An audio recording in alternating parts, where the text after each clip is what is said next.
Well, back in the old days, people tended to be famous because they were good at something, be it arts and entertainment, sport, industry or commerce. The best rose to the top. Today, there's a whole generation that's learned to be famous for being famous sake. And with the advent of social media, many have become just that, rich as well, on platforms such as YouTube. But many of these who find fame also realise that once you're at the top of the tree, there's only one way down. And the price of fame can be very fickle and painful indeed. There's another old saying from the old days that says, count your blessings where you are. Here's a little story. It concerns a Mexican fisherman. Well, one day a boat docked in a tiny Mexican village. An American tourist complimented the Mexican fisherman on his quality of his fish and asked how long it took him to catch them. Not very long, answered the Mexican. But then why didn't you stay out longer and catch more? Asked the American. The Mexican explained that his small catch was sufficient to meet his needs and those of his family. But the American then said, what do you do with the rest of your time? I sleep late, fish a little, play with my children, take a siesta with my wife. In the evenings, I go into the village, see my friends, play my guitar, sing a few songs. My life is very full. The American interrupted. I have an MBA from Harvard and I can help you. You should start by fishing longer every day. You can then sell the extra fish you catch and buy a second boat. With the extra revenue, you can even buy a third.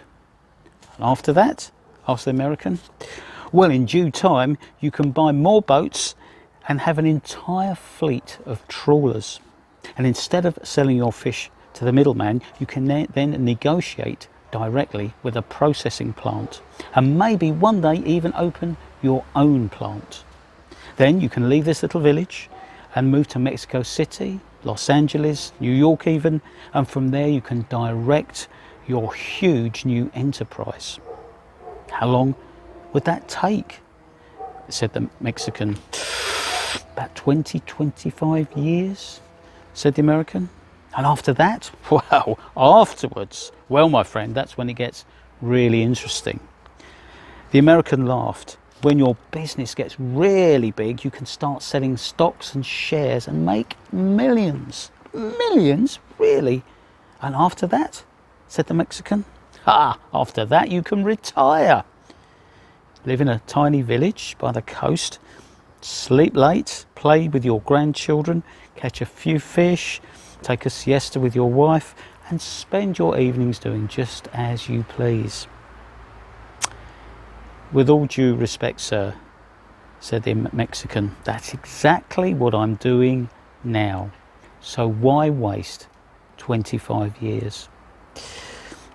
The moral of the story is, know where you're going in life because you might already be there.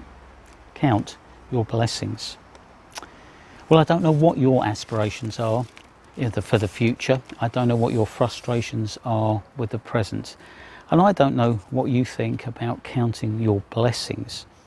But surely that has got to be worth a thought. Well, this Sunday we continue to meet at Salt Church Los Alcatraz in our new venue, the Hotel 525 on the first floor. We begin at 10:45. You would be most welcome to join us. But for now, do take care, stay safe, and thank you for listening.